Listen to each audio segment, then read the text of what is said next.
전쟁 중에 선거할 건 다 했어요. 대통령 선거도 하고 국회의원 선거도 하고 더불어 1952년 선거는 지방선거까지 해가지고 그때 투표를 통해서 뽑힌 사람이 막 면장, 시의원, 도의원 해가지고 10,000명이 넘었습니다. 10,000명. 그거에 전시 중에 있었어요. 그러다 보니까 어떻게 됐냐. 역시 한국은 민주주의를 해야 된다라고 교육을 받은 학생들이 들고 일어나가지고 민주주의를 안 한다고 자기들이 생각한 이승만 대통령을 쫓아냈어요. 그게 자기 성공의 희생자입니다. 박 대통령은 경제개발을 하니까 중산층이 생겼습니다. 중산층. 이 중산층이 장기 집권 싫다. 우리도 이제 민주주의 하자. 하는 이런 마음 속에서 일어난 사건이 부마 사태. 그 연장선상에서 16사건이 생겼으니까 이것도 자기 성공의 희생자일 것입니다. 나라가 잘 되면은 지도자가 좀 불행해져야 돼요.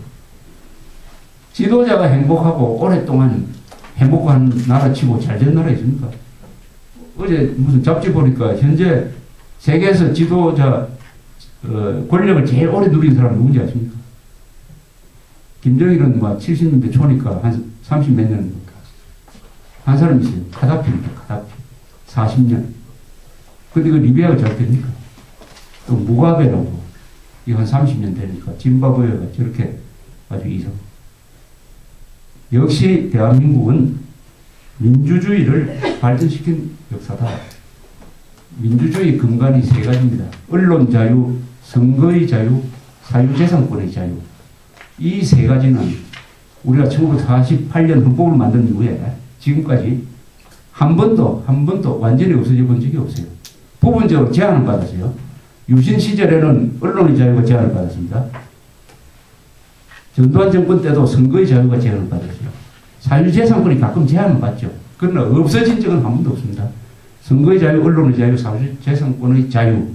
이것이 지난 62년 동안은 보장되고 더 확대되는 과정에서 한국 사람들의 생활이 행복하게 되었다. 저는 제일 중요한 통계, 뭐 GDP 통계도 있고 뭐 여러 가지 통계 있지 않습니까? 이런 통계 중에서 국가 랭킹을 보여주는 것 중에서 제일 좋은, 제일 의미 있는 통계를 뭘로 보느냐 하면은 저는 평균 수명 통계라고 봅니다. 평균 수명. 몇 살까지 사느냐. 나라가 좋은 나라냐 나쁜 나라를 통계 하나로 하려면은 평균 수명 통계가 제일 중요하다. 평균 수명이 오래되려면 우선 전쟁이 일어나지 않아야 된다. 그리고 강도나 뭐 이런 사람들 때문에 비명 행사하는 사람이 적어야 된다. 어린애들 사망률이 줄어야 된다. 의료시설이 좋아야 된다. 환경이 보존되고 있어야 된다. 그래서 한국이 평균 수명이 현재 몇 살이냐. 이 랭킹 표를 보니까 재밌어요. 1등이 어디냐. 남녀 합쳐가지고 일본 83살, 홍콩 2등, 3등 아이슬란드, 스위스, 오스트리아, 호주입니다. 오스트레일리아, 프랑스, 이탈리아, 스페인, 스웨덴, 이스라엘, 카나다, 노르웨이, 싱가포르, 뉴질랜드, 오스트리아, 네덜란드, 독일, 아일랜드, 벨기에, 핀란드, 룩셈부르크. 이거 전부 다 서구, 유럽, 그리고 일본, 홍콩, 이탈리아, 이스라엘, 아시아 국가 세 나라. 바로 그 다음에 한국입니다. 79.4세 남녀 합쳐가지고 22등입니다. 우리 영국보다도 더 오래 살아요. 미국보다 더 오래 삽니다. 그리스보다 더 오래 살고 포르투갈, 덴마크보다도 더 오래 사는 걸로 나와 있습니다. 이게 우리 삶의 질의 랭킹이라고 생각합니다. 지금 북한은 어디냐? 북한은 여기 이 통계에 의하면 70등인데 한 5세로 나와 있는데 실질적으로는 이보다 더 낮을 겁니다. 저는 김일성, 김정일의 민족 반역 범죄를 나타내는 가장 중요한 지표가 뭐냐? 똑같은 동족이 남한에 살면은 80세까지 살고 북한에 태어나면은 65세 정도에서 죽어야 된다. 제가 원래 만으로 딱 65세니까 제가 북한에 살면 죽어야 돼요. 그런데 앞으로 남한에 살기 때문에 최소한 제가 15년은 더 살아요. 이 15년 동안에 제가 얼마나 좋은 일을 할 수 있습니까? 또 얼마나 즐길 수가 있어요. 왜 이 15년의 생명을 김일성, 김정일이가 왜 뺏어갔느냐? 1인당 북한 주민 1인당 2,300만 명 1인당 15년을 다 김일성, 김정일이가 빼앗아 가버린 거 아닙니까? 빼앗아 가버린 거. 이런 비극이 어디 있습니까? 그것을 뒷받침하는 게 평균 신장 키가 아니겠습니까? 키. 평균 신장. 한국의 남자의 평균 신장이 174cm입니다. 아시아에서 제일 큽니다. 이란 사람보다 크고 중국보다 크고 통계상으로는 아시아에서 제일 키가 큰 사람이 한국 사람이에요. 중국이 남자 평균 키가 한 171쯤 됩니다. 아마 영양 상태가 좋아지니까 커질 겁니다. 북한이 얼마냐? 남자가 160cm. 14cm의 차이가 납니다. 14cm. 제가 통계를 보니까 해방됐을 때 남북한 평균해가지고 키가 얼마냐? 남자가 165cm였어요. 그런데 북한 사람들이 그것보다도 한 2cm 더 큽니다. 원래 북방 사람들이 크니까. 일제시대 조사 보면은 제일 키가 작은 사람이 경남 사람, 전남, 제일 키 큰 사람이 함경도 사람이었습니다. 그것까지 치면은 해방 이후에 북한은 키가 오히려 작아졌다. 남한은 키가 8cm 커졌다. 그 결과로서 평균 수명에 그런 차이가 난다. 그러니까 김일성, 김정일의 민족 발익 범죄의 제일 큰 항목은 우수한 민족을 바보로 만들었다. 게으름뱅이로 만들었다. 난쟁이로 만들었다. 이거 회복하는데 통일된 이후에 최소한 100년 이상 걸리죠. 100년 이상 걸립니다. 100년 이상. 그럼 한국의 역대 지도자들, 공무원들, 이런 분들을 보면 뭐냐?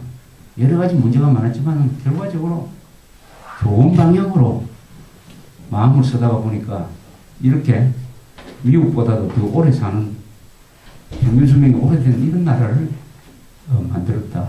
이게 저는 결산표라고 생각해요. 결산표. 그러다 보니까 한국 사람들이 이제는 상당히 목표가 높아졌습니다. 그래서 이명박 대통령이 국정지표가 선진 인류국가 건설, 그 말은 국정지표는 좀 잘못됐죠. 선진은 빼는 게죠. 인류국가 건설만 해도 되고 선진국은 다 인류국가고 인류국가는 다 선진국입니다. 인류국가 건설이 목표가 되었습니다. 그리고 지난 2월에 밴쿠버에서 겨울올림픽을 하는 걸 보니까 또 김연아 선수가 그렇게 아름답게 또 좋은 몸으로서 한 걸 보니까 야, 이제 우리도 이제는 일본보다 앞서고 이제는 국운 상승기다. 국운 상승기다. 이렇게 이야기를 하게 됐습니다. 국운 상승기다. 그런데 천안함 사태를 또 맡고 보니까 이 국운 상승기가 아니고 국가 위기다. 국가 위기다. 이 그동안에 너무 붕 떴던 거 아니냐. 또 이렇게 생각을 합니다. 그러니까 한국에서 살면은 참 재미는 있어요. 이게 큰 사건이 많이 나니까 재미가 있습니다. 일본과 한국인의 삶을 이렇게 비교하죠. 일본은 재미없는 천국이고 한국은 재미있는 지옥이다. 근데 지옥은 좀 그렇고 사실은 재미가 있어요. 한국에. 그러나 저처럼 기자로 살면은 참 재미가 있을 게 많아요. 사건이 연속해서 일어나고 하니까 이렇게 소란스러운 데죠. 그러다 보니까 한국에 대해서 제일 잘 모르겠어요. 어떤 나라를 한 3일 동안 이렇게 방문하고 돌아온 사람이 그 나라에 대해서 이야기를 제일 많이 합니다. 근데 그 나라에 살아본 사람은 그 나라에 대해서 이야기를 잘 안 해요. 한마디로 이야기할 수 없거든요. 한국도 이렇게 제가 60몇 년 동안 살다 보니까 한국이 어떤 나라냐 하면 참 이야기가 힘들어요. 하루를 살아더라도 아침에 일어나서 무슨 신문을 보면은 야, 이놈의 나라 망할 것 같다 하다가도 그날 저녁에 가서 좋은 사람들하고 만나면 역시 한국은 잘 될 것 같아. 이러다가 또 그 다음날 아침에 무슨 라디오 틀면은 신경질이 나고 하루에도 절망과 희망 사이를 몇 번 왔다 갔다 하는 이런 나라가 한국입니다. 왜냐? 이게 한국의 발전 과정이 압축 성장이기 때문에 유럽에서 한 1000년 동안 경험한 것을 우리가 지난 60년 동안 경험을 했어요.